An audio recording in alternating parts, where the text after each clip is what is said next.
I thought I was alone on the 14th floor. That was the whole problem with what happened next. Because when you think you're alone, you do things you wouldn't otherwise do. You sing along to a song under your breath. You talk to yourself while you type. You forget, for one dangerous stretch of a Friday night, to keep your face arranged into the careful blank expression you wear for an office that might be watching. So there I was at 9:40 p.m., tie loosened, sleeves shoved up, muttering at a spreadsheet like it owed me money, when a voice behind me said, "You've been sighing at that cell for 4 minutes." I timed it.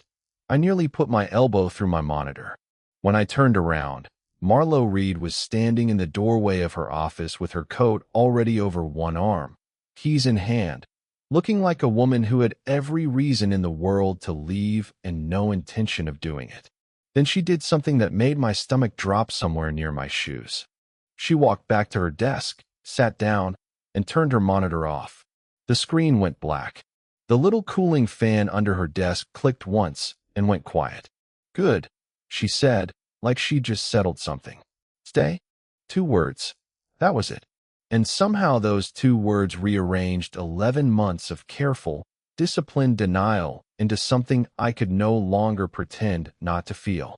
But to understand why stay hit me the way it did, you need to go back to the beginning, back before spreadsheets and empty floors, back to the first week I met Marlo Reed and made the mistake of thinking she was just another coworker I'd nod at in the break room. My name is Caleb Doran. I was 26 that year, a financial analyst at a mid-sized investment firm in downtown Denver, the kind of place with glass walls and a lobby fountain nobody had ever seen turned on. I was good at my job in the unglamorous way accountants are good at things, quietly, reliably, without anyone ever throwing a parade about it. I built models. I caught errors other people missed. I ate lunch at my desk more often than I should have. My life had a rhythm to it, predictable and a little gray, and I liked it that way, because predictable meant safe, and safe meant I never had to explain to anyone why I didn't like surprises. Marlo joined the firm in March, transferring in from the New York office to run point on a restructuring project nobody else wanted. She was 28, sharp in a way that made junior associates visibly nervous, and she had this habit of asking one question in a meeting that made everyone realize they hadn't actually finished their homework. The first time I saw her, she was standing at the head of the 12th floor conference room, sleeves rolled to her elbows, tearing apart a projection model that our senior VP had built, and doing it so calmly, so surgically, that nobody in the room dared to defend him. I remember thinking, that woman is going to make somebody's life very difficult. I did not expect that somebody to be me. I did not expect it to feel, eventually, like the best kind of difficult there was. We were put on the same restructuring team 2 weeks later. Me, Marlo, and a rotating cast of associates who came and went depending on how much punishment they could absorb. It was not a soft landing. Our first real conversation happened at 11 p.m. over a shared laptop screen. Both of us trying to reconcile a set of numbers that refused to reconcile.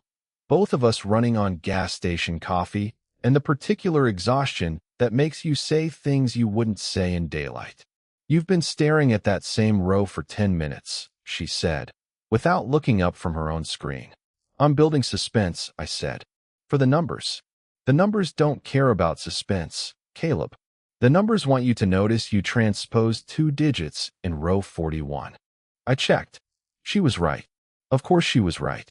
I fixed it, muttered something about how she'd probably been born already knowing how to reconcile a balance sheet, and she laughed, not loud, not showy, just a short exhale through her nose that somehow felt like a small trophy I'd earned. That became the pattern for the next several weeks. Long nights, shared frustration, small victories traded back and forth like currency. I learned that Marlo took her coffee black because, in her words, sugar is for people who haven't accepted reality yet. I learned she kept a rubber band around her wrist that she snapped when she was thinking hard, and that she had a laugh reserved specifically for when I said something she didn't expect to find funny, a laugh that came out surprised, almost annoyed with itself for happening at all. I told myself none of it meant anything. Coworkers get close during crunch projects. It's chemistry born of proximity and shared suffering, not the real thing. I had a theory about this, actually, that any two reasonably compatible people locked in a room together long enough would eventually start finishing each other's sentences, and it wouldn't mean a thing once the project ended and the room emptied out. I clung to that theory the way you cling to a guardrail on an icy road, gripping it hard enough to leave marks. Because the alternative, admitting that this was different, that she was different, felt like driving straight off the edge. The restructuring project ran for months. By month 2, Marlo and I had developed a shorthand nobody else on the team could follow. She'd raise an eyebrow at a slide in a client meeting, and I'd know exactly which flawed assumption she was flagging without her saying a word. I'd start a sentence in a status update, and she'd finish it, usually better than I would have. Our director, a soft-spoken man named Holloway who mostly communicated through sticky notes and long sighs, started routing questions to you two as a unit, like we'd become a single entity somewhere along the way without either of us signing the paperwork. Somewhere in that second month, there was a night I still think about more than I probably should. We'd been ordered by Holloway to rebuild an entire valuation from scratch after the client rejected our first pass, and by 10 p.m., we were the only two left on the floor, sharing a bag of pretzels from the vending machine because neither of us had eaten since lunch. Marlo kicked her heels off under the conference table without a hint of self-consciousness, tucked her feet up under her, and started narrating the numbers out loud in a mock-serious documentary voice. And here, in its natural habitat, the flawed assumption attempts to camouflage itself among reasonable-looking percentages, until I was laughing hard enough that Holloway, still in his office 2 doors down, stuck his head out to ask if everything was all right. "Everything's fine," Marlo called back, entirely straight-faced. "Caleb's just discovering that discount rates are funny." He looked at us for a long beat, the particular look of a man deciding whether this was a problem he needed to manage, and then went back into his office without another word. Marlo turned back to me, eyes bright with the specific mischief of someone who'd just gotten away with something, and said, "I like when you laugh like that. You usually laugh like you're worried someone's going to write it up." I didn't have a clever answer for that. I just sat there feeling unreasonably pleased with myself for the rest of the night. The way you feel when someone notices something true about you that you didn't think anyone had bothered to notice. It was during those months that the notes started, though neither of us called them that at the time. It began small. I left a printout on her desk with a margin note. "This assumption is doing a lot of emotional labor for very little data," and the next morning found it back on my desk with her handwriting underneath. "This assumption is in therapy and still not ready to talk about it." I kept that printout in my top drawer for reasons I didn't examine too closely. A week later, she left a sticky note on my monitor that read, "Your font choice is aggressive, and I am concerned for your enemies." I wrote back that I had no enemies, only people who hadn't yet seen my font choices. We were, without either of us naming it, building something. A private language. The kind of thing that starts as a joke and quietly turns into a foundation. There was also, around this time, a complication I didn't handle especially well, and I think it's worth admitting rather than skipping past. One of the senior associates on our floor, a guy named Preston Vance who wore his ambition the way other people wear cologne, had apparently decided sometime that spring that Marlo was worth pursuing, and he was not particularly subtle about it. He'd linger at her desk with questions that didn't need asking in person. He invited her, loudly, in front of half the floor, to a firm networking mixer, and when she deflected with a joke about being buried in the restructuring project, he told her, again loudly, that she should learn to make time for things that mattered. I watched this happen from 12 feet away, pretending to read an email, feeling something ugly and unfamiliar tighten in my chest that I didn't have a polite name for yet. Marlo handled it the way she handled most things, with a flat, unbothered precision that made Preston look foolish without her having to raise her voice. But it needled at me anyway, the sight of someone else assuming they had a claim on her attention, and one evening I made the mistake of saying something about it that came out sharper than I intended. "You could just tell him you're not interested," I said, More clipped than I meant it. As we were packing up one night, Marlo looked at me for a long moment, reading something in my tone I hadn't meant to reveal. I have told him, several times, in several languages of no, if you're curious. Then, quieter, with an edge that wasn't quite anger but wasn't far from it either. Why does it bother you, Caleb? I didn't have an answer ready that wasn't the true one, and I wasn't prepared to say the true one yet.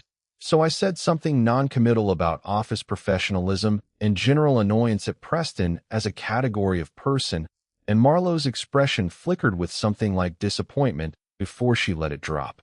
It was a small moment, easy to miss, but I think it was actually the real beginning of the distance I put between us afterward. Not because of Preston, who was never a genuine threat, but because that night made it obvious, to both of us, that I had feelings I wasn't willing to name, and feelings you won't name have a way of turning into behavior you can't quite explain. I want to be honest about the part where I almost ruined it, because that's the part that matters. Somewhere around month 3, I got scared. Not of her, of the shape of what I was feeling, which had stopped resembling professional admiration weeks earlier and had started resembling something a lot less convenient. I began doing the thing men do when they're frightened of their own hearts. I pulled back. I answered her jokes shorter. I stopped lingering at her desk after handing off files. I told myself I was being responsible, protecting the working relationship, protecting my own reputation in a firm where office romances were the subject of exactly one cautionary tale everybody still whispered about years later. Marlo noticed. Of course she noticed. She noticed everything. It was practically her job description. Did I do something? She asked me one Tuesday, catching me in the break room while I refilled my coffee with more focus than the task required. No, I said. Why would you think that? Because you've become extremely fascinating to look at from a distance and extremely boring to talk to up close, she said. That's a specific kind of behavior, Caleb. I've seen it before. It usually means someone's avoiding a conversation they're scared to have. I should have told her the truth right there. I didn't. I said something non-committal about workload and stress, and she looked at me for a long moment with an expression I couldn't quite read, disappointment, maybe, or something more like patience running thin, and then she let it go. She didn't push. That was, I would learn later, one of the most Marlo things about her. She never chased anyone who wasn't ready to be caught. She simply waited, with the same calm precision she brought to a balance sheet, for the numbers to reconcile on their own. The distance I'd created lasted 3 weeks, and they were 3 of the worst weeks of that entire year. I told myself I was relieved to have fixed things, to have restored appropriate boundaries, and every night I went home to my apartment and stared at the ceiling feeling exactly like a man who had broken something valuable and then hidden the pieces where nobody would find them. The thing that finally cracked me open was, embarrassingly, a compliment from someone else. Holloway pulled me into his office to tell me the restructuring project had gone well enough that leadership wanted to extend the team's mandate into a new engagement. Cross-departmental, higher visibility, the kind of project that makes careers. You and Reed work well together, he said. Best pairing I've put on a project in years. Whatever you two are doing, keep doing it. I walked out of that office and back to my desk, and I looked across the floor at Marlo. Headphones on, eyes fixed on her screen, rubber band snapping absently against her wrist while she worked through something difficult. And I understood with total clarity that the version of myself who kept his distance from her was not a version of myself I wanted to keep being. That was the night I decided to say something. I didn't get the chance for another 6 weeks, because that's how these things go. You build up the courage for a conversation, and then life crowds in and makes you wait. There was a client crisis. There was a week where Marlo was out sick and the office felt strangely hollow, without her sharp voice cutting through meetings. There was, memorably, a Thursday where I actually walked up to her desk with the sentence fully formed in my head, and then Holloway appeared out of nowhere needing both of us for an emergency call, and the moment evaporated like it had never existed. Which brings us back to that Friday, the one where I thought I was alone. It had been a brutal week. The new engagement Holloway mentioned had kicked off badly, with a client who kept changing requirements every time we thought we'd nailed them down. By Friday evening, most of the 14th floor had cleared out for the weekend, chairs pushed in, monitors dark, the particular hush that settles over an office once everyone with somewhere better to be is gone there. I stayed because I was 3 formulas away from finishing a model that needed to be client-ready by Monday, and because, if I'm honest, staying late had become a habit that year, one that had less to do with deadlines than with not wanting to go home to an apartment that felt too quiet. I didn't know Marlo was still there. Her office door was mostly closed, the light dim enough that I'd walked past it twice without registering she was inside. So when I muttered at my spreadsheet, actual words, something like, "Come on, work with me here," I said it the way you talk to an empty room, without an ounce of self-consciousness, because empty rooms don't judge you. Except the room wasn't empty. And that's how we ended up here. Me spinning around in my chair, elbow nearly meeting monitor, and Marlo standing in her doorway with her coat over one arm, watching me with an expression that had clearly been building for several minutes before she decided to announce herself. "You've been sighing at that cell for 4 minutes," she said. I timed it. "You've been watching me for 4 minutes and didn't say anything?" I was deciding whether to leave you to your suffering or rescue you from it. She considered. I decided suffering builds character. But then you sighed a 5th time, and I got bored of being patient. I laughed, the sound too loud for the empty floor, echoing slightly off the glass walls. "It's this client. They want the sensitivity analysis restructured for the 3rd time this week, and every version I build, they find a new reason it's wrong." "Show me," she said, and before I could answer, she'd crossed the floor and pulled a chair up beside mine, close enough that I caught the faint scent of the coffee she'd been nursing since morning and something else, something warmer, like she'd worn the same perfume for so many years it had stopped being perfume and started being simply the smell of her presence in a room. She leaned toward my screen, scanning the columns with the focused intensity she brought to everything.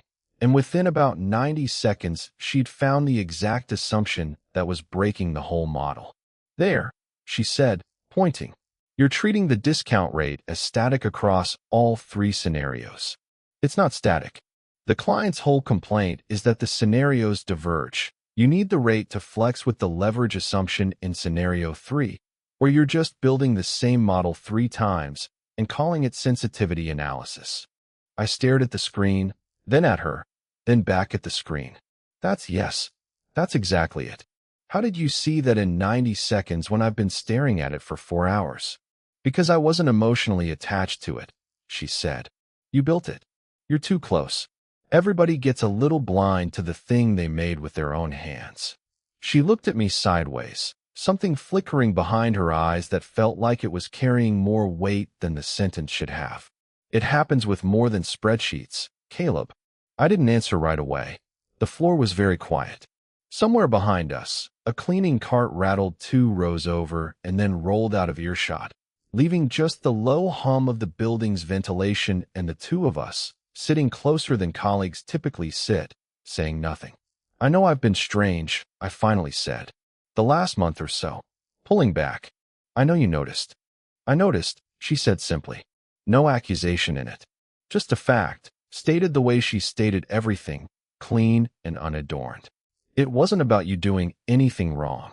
I turned my chair to face her fully. My heart was doing something embarrassing, something loud and undisciplined that felt entirely at odds with the calm voice I was trying to produce. It was about me being a coward. I got scared of how much I liked working with you. And then I got scared of how much that had stopped being only about work. And instead of dealing with that like an adult, I just retreated. I'm sorry. That wasn't fair to either of us. Marlo didn't say anything for a moment. She reached over, without asking, and closed my laptop lid, the model and the client and the entire disastrous week disappearing under a click of plastic. Say the rest of it, she said quietly. The rest of it? You didn't come all the way to the interesting part. You told me why you retreated. You haven't told me what you were retreating from. Her eyes held mine, steady, unflinching, the same look she gave a flawed projection model right before she took it apart. Say the actual sentence, Caleb. I felt something in my chest give way, the way a dam gives way. Not all at once, but with a first crack that makes the rest inevitable. I like you, I said. Not in the way you like a good coworker. In the way where I think about you when I'm not supposed to be thinking about you.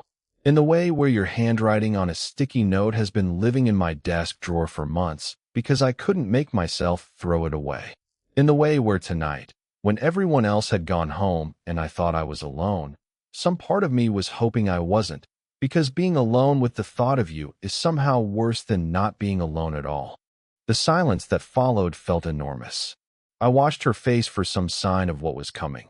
Relief, panic, the careful professional retreat I half expected, the sentence that would begin with Caleb, I think, and end my career at this firm as gently as possible. Instead, something in her expression softened into an emotion I hadn't seen from her before. Not the sharp confidence she wore in meetings, not the dry amusement she wore with me, but something quieter and more unguarded. I turned my monitor off, she said, because I've spent 3 weeks watching you build walls between us and telling myself I was imagining it. And tonight I decided I was done waiting for you to figure it out on your own. I was going to make you stay until you said something, even if I had to reconcile that spreadsheet myself. A small, unsteady laugh. I've liked you since the second week of the restructuring project, Caleb. Since you fixed that transposition error and looked so absurdly pleased with yourself about it. I've been very patient. I don't recommend it. It's exhausting. You could have said something, I managed. So could you, she said. We're both terrible at this. It appears to be a shared flaw. I reached over and took her hand, the one that wasn't holding her coat, and she let me, her fingers curling into mine with an ease that suggested this had been inevitable for longer than either of us had been willing to admit. For the record, I said, I would very much like to not be terrible at this anymore. Then stop retreating, she said. That's the whole ask. Done, I said. Effective immediately. We sat there for a while, hands linked, the 14th floor dark and empty around us. The city lights outside the glass wall throwing thin gold lines across the carpet. Eventually she stood, pulling me up with her, and we walked out together, past the darkened conference rooms and the silent break room and the elevator bank that had watched, unbothered, for months of us pretending not to notice each other. In the elevator, she leaned her head against my shoulder, and I realized this was the first time in 11 months that the space between us had actually closed instead of being carefully, deliberately maintained. We didn't rush into telling the office. That part mattered to both of us, not because we were ashamed, but because we wanted the thing between us to belong to us first, before it became a topic of conversation in the break room. For 2 weeks, it was just ours. Dinners after work that stretched later than either of us intended. A Sunday spent at the farmer's market where Marlowe argued with a vendor about whether his tomatoes were actually heirloom. A night where she showed up at my apartment with takeout, and we ended up redesigning her entire client presentation on my kitchen table because, as she put it, apparently we can't stop working together even when we're trying to have a date. I didn't mind. I liked that our work and our life together were tangled up in each other. It felt less like two separate things and more like one continuous conversation that never really stopped, just changed rooms. We told Holloway together, in his office, because Marlowe insisted that transparency mattered more than comfort. He listened, nodded slowly, and said, I assumed as much. You two finish each other's spreadsheets. I figured it was only a matter of time. HR made a note, adjusted the reporting structure so Marlowe wasn't formally supervising any project I was directly staffed on. And that, mercifully, was the entire ordeal. No scandal, no whispered gossip campaign, just a quiet administrative shuffle and a firm that had bigger things to worry about than two analysts who'd finally admitted what everyone in the building had apparently already guessed. The real test came 4 months later. And it came from somewhere I hadn't expected, not from the office at all, but from an opportunity that threatened to pull us apart just as we'd finally pulled together. Marlowe was offered a promotion, a significant one. Director of a new advisory practice the firm was standing up in their Chicago office, a role that would have made her one of the youngest directors in the company's history. It was the kind of offer you don't get twice, built for exactly the kind of ambition and precision she carried in everything she did. She told me about it on a Wednesday night, sitting across from me at her kitchen table, turning her water glass in slow circles instead of looking at me directly, which was how I knew before she said a word that something complicated was coming. They want an answer by Friday, she said. I haven't told anyone else yet. Not Holloway, not my parents. You're the first. That's incredible, Marlo. Director, that's everything you've been working toward. I know. She finally looked up. It's also Chicago. The word sat between us, heavier than it should have been for a city, but we both understood what it actually meant. 9 months into whatever we were building. Not new anymore, not fragile, but not yet anchored by the kind of shared history that makes distance feel survivable rather than threatening. And here was a decision that would either test that foundation or expose that it had never quite finished setting. I don't want you to turn it down because of me, I said, and I meant it, even though saying it felt like handing over something I wasn't sure I wanted to give away. If you do that and resent me for it in 2 years, that's worse than any distance. I know that too, she said. That's not actually the thing I'm scared of. She reached across the table, took my hand the way she had that first night in the empty office, and held it like she was trying to memorize the shape of it. I'm scared that if I say yes, we become one of those couples who tries the long-distance thing with the best intentions in the world, and 6 months in it quietly falls apart, and neither of us wants to be the one who admits it first. I've seen it happen to people. I don't want it to happen to us. But I also don't want to be the woman who gave up a director title at 29 because she was afraid of an ordinary risk. I sat with that for a long moment, turning it over, trying to find the version of my response that was honest instead of merely comforting. Then don't treat it like an ordinary risk, I finally said. Don't ask yourself whether we can survive distance the way most people survive it, long stretches apart, hoping the feeling holds. Ask a different question. Ask whether this is worth building toward on purpose. Because I'm not interested in hoping we make it, Marlo. I'm interested in deciding we will, and then doing the work that decision requires. Those are different things. I've spent this whole year learning the difference between waiting for something to happen and choosing to make it happen. I don't want to go back to waiting. Not with you. Her eyes were bright when she looked at me, the particular brightness of someone fighting the urge to cry in front of a person they're not used to being vulnerable with. You're very annoying when you're right, she said. I've been told. She took the job. We both knew, somewhere underneath the fear, that she would, that a version of Marlo who turned it down would spend years wondering. And that wasn't a version of her I wanted to be responsible for creating. What we built in the 6 weeks before she moved wasn't a grand romantic gesture. It was logistics, mostly, and I've come to believe logistics are underrated as an expression of love. We mapped out a schedule of visits, alternating weekends, budgeted around flights that weren't cheap on either of our salaries. We set a standing video call every night at 9, no matter what, the kind of small, unglamorous commitment that either holds a relationship together or reveals, within a month, that it was never going to. We fought about it twice, once about whether I was overcompensating by being too agreeable, and once, more seriously, about whether either of us had actually processed how hard this was going to be, or whether we'd just agreed to a plan because plans feel safer than feelings. That second fight lasted into the early hours of a Tuesday, and ended with both of us admitting we were terrified, which turned out to be a far more useful conversation than either of the calm, composed ones we'd been having. The distance lasted 14 months. I won't pretend they were easy. There were weekends that fell through because of client emergencies on both sides, video calls where one of us was too exhausted to be present and the other one noticed, and felt the small ache of being noticed as an afterthought rather than a priority.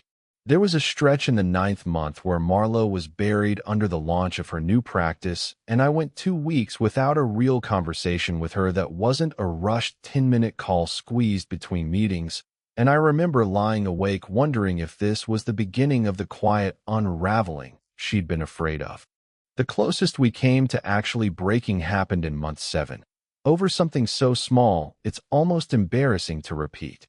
I'd flown out for a long weekend, the first one in a month where our schedules had actually lined up, and I landed to find Marlo pulled into an emergency client call that ran until nearly midnight. I told myself I understood. I did understand, intellectually, but I sat alone in her apartment for 4 hours with takeout going cold on the counter, and by the time she walked through the door, apologetic and exhausted, I'd worked myself into a quiet, wounded silence that I didn't have the grace to hide. I flew 2 hours for a weekend, I said, when she asked what was wrong, and I've spent most of it watching your empty doorway. I was in a client call I didn't choose to be in, she said, her own voice fraying at the edges. I don't get to just leave those because my boyfriend's feelings are hurt, Caleb. This job is the reason I'm even worth visiting right now. That's not what I said. It's what you meant. She dropped her bag by the door, rubbed both hands over her face, and for a moment looked less like the composed woman who dismantled projection models in front of senior VPs and more like someone who was simply thoroughly tired. I need this to work without either of us keeping score of who sacrificed more. Because I will lose that game. I moved cities. You didn't. I'm not keeping score. You are. Right now? You're doing it right now. She wasn't wrong, and hearing her say it plainly, without cruelty, just fact, the way she said everything, was worse than if she'd shouted it. We sat with that for a long, uncomfortable stretch, the cold takeout still on the counter, neither of us moving to fix it or eat it. Eventually, I was the one who broke first, because someone had to, and because I realized I'd rather be the one who apologized too early than the one who let pride cost us something we'd worked this hard for. I'm scared, I admitted. I'm scared that the version of us that only exists in scheduled phone calls and long weekends isn't actually us anymore.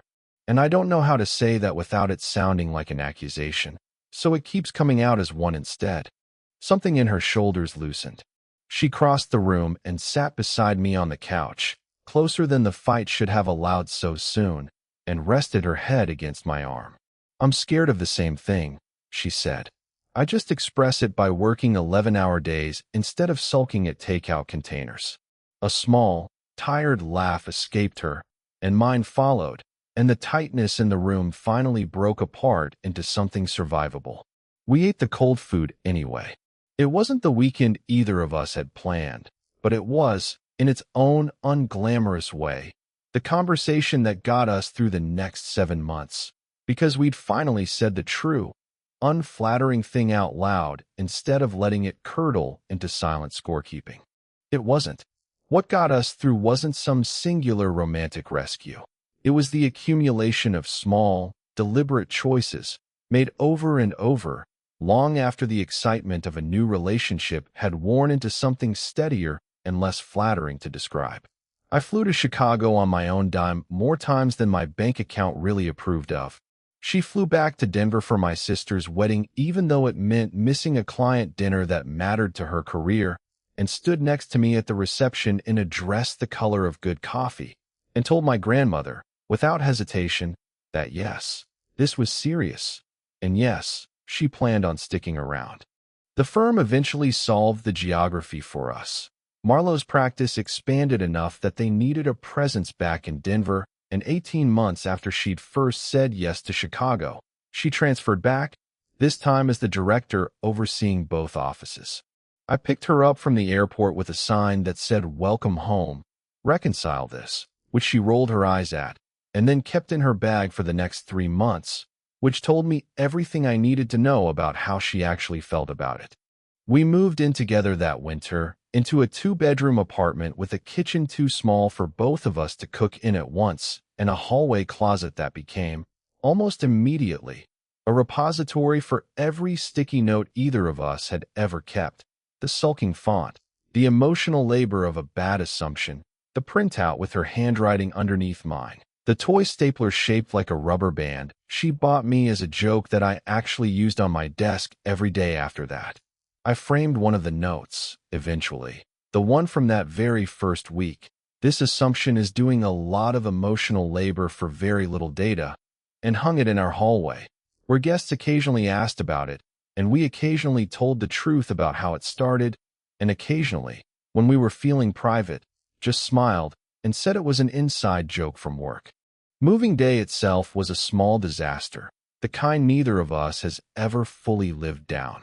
The moving company double-booked us, which meant Marlo and I ended up hauling most of the heavier furniture ourselves, sweating through a January afternoon while attempting to maneuver her grandmother's ancient armoire up a stairwell that had clearly been designed by someone who hated furniture and possibly hated people.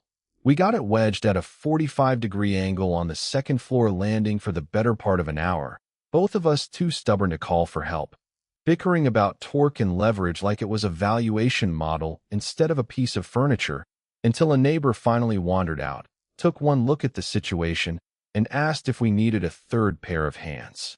"We do not," Marlo said. At the exact moment I said, "We absolutely do."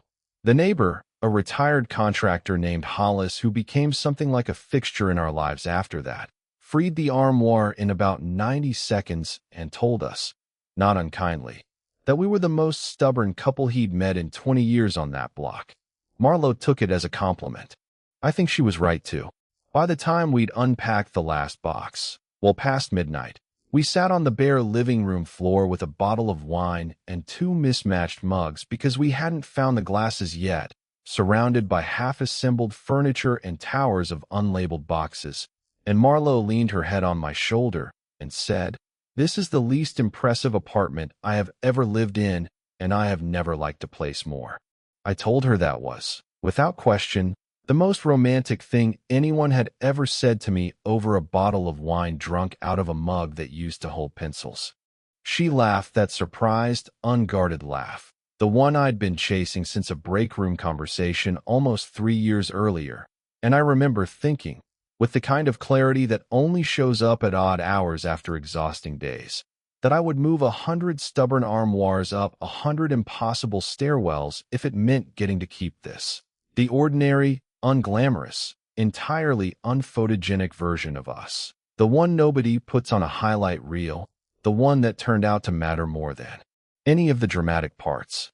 I'd been carrying the ring for 6 weeks by then, in a box tucked inside a rolled-up pair of socks in my gym bag, which I recognize now was not a sophisticated hiding place, but Marlo has never once gone digging through my gym bag in her life, so it held. I'd rehearsed at least 4 different versions of how to do this, a hike, a restaurant, a trip we'd been planning to the coast, and rejected every single one, because none of them felt like us. We weren't a couple defined by candlelight and orchestrated sunsets. We were defined by fluorescent lighting and bad coffee, and the particular intimacy of 2 people finding each other's mistakes and deciding to stay anyway. The idea for the spreadsheet came to me on an ordinary Tuesday, watching Marlo untangle a client's badly built model over video call with the same patient. Merciless focus she'd once turned on my own work, and I thought, that's it. That's the whole story. She finds the flaw. She always finds the flaw. I wanted to hand her one more, on purpose this time, and watch her face when she realized what it actually was. 2 years to the week after that Friday night on the 14th floor, I asked Marlo to meet me at the office. It wasn't hard to arrange. I still worked there, and Holloway, who had become something closer to a friend than a boss over the years, was more than happy to clear the floor early on a Friday and keep the story to himself.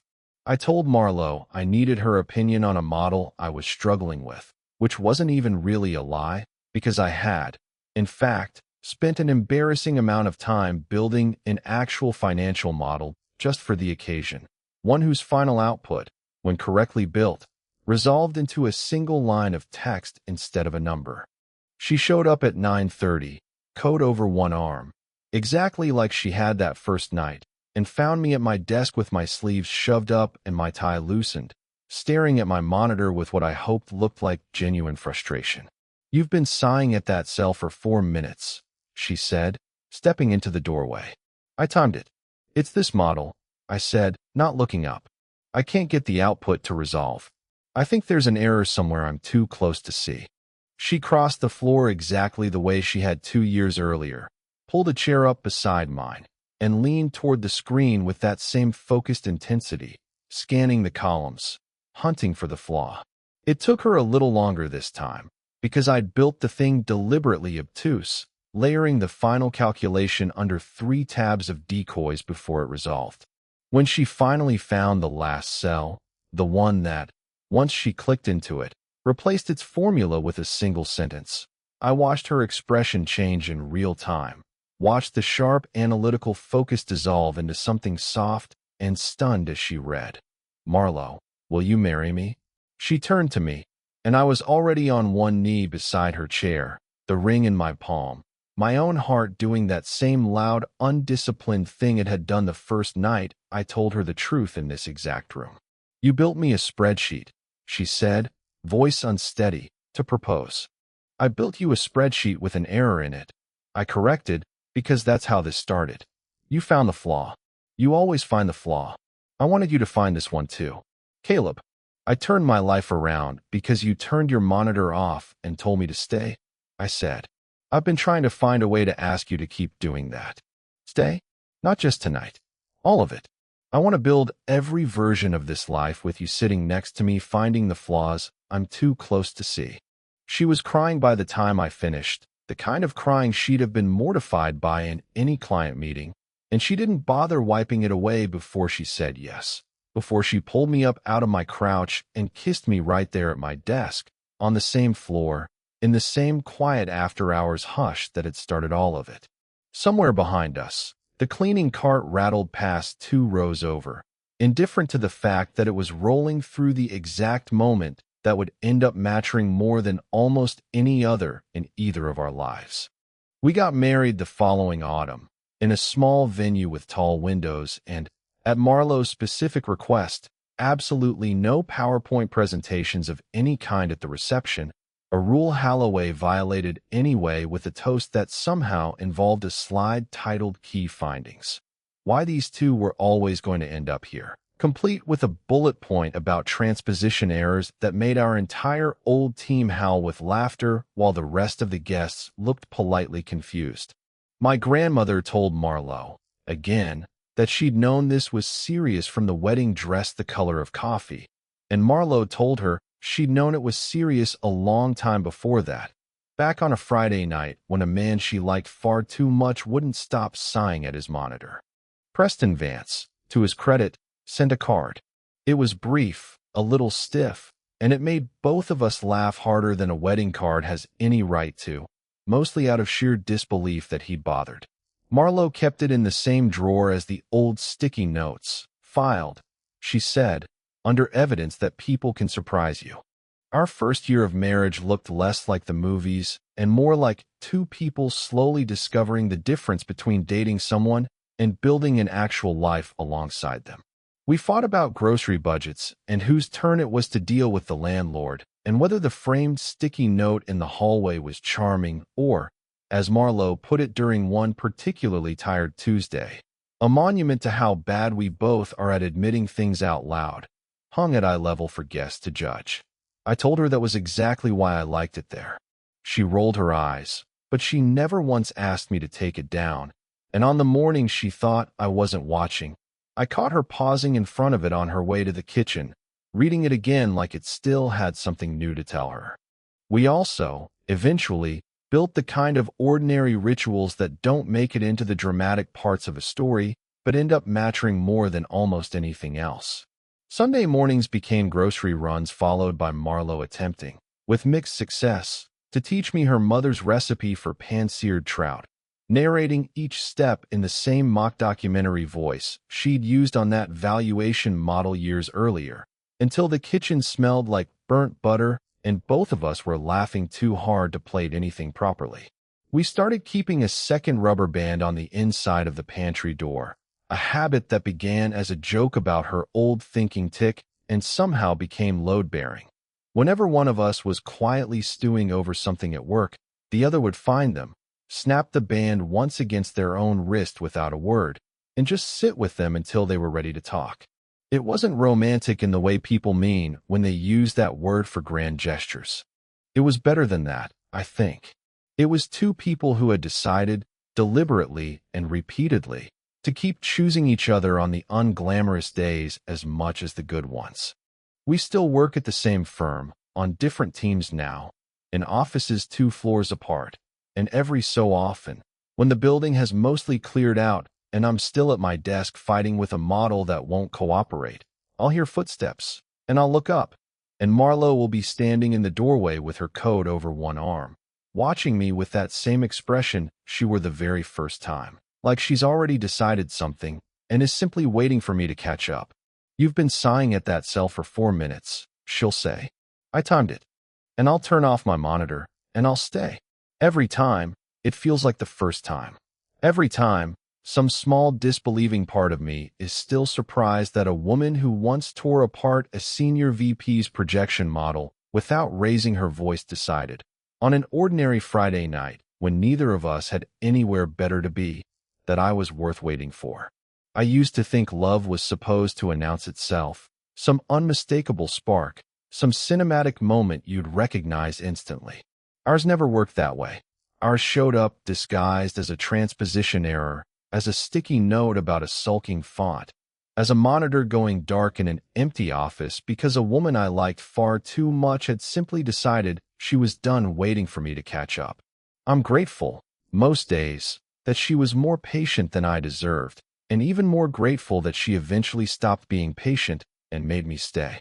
So tell me, have you ever had a coworker who saw straight through the wall you'd built and refused to let you hide behind it? And if a friend at your own office turned off their monitor tonight and told you to stay, would you finally say the thing you've been too careful to say out loud? Tell me in the comments. I read every one of them. And if this story kept you company tonight, consider joining our membership. You'll get shorter, exclusive stories every week, ad-free, and you'll be first in line for the next one. If you like this, hit like, subscribe, and I'll see you in the next story.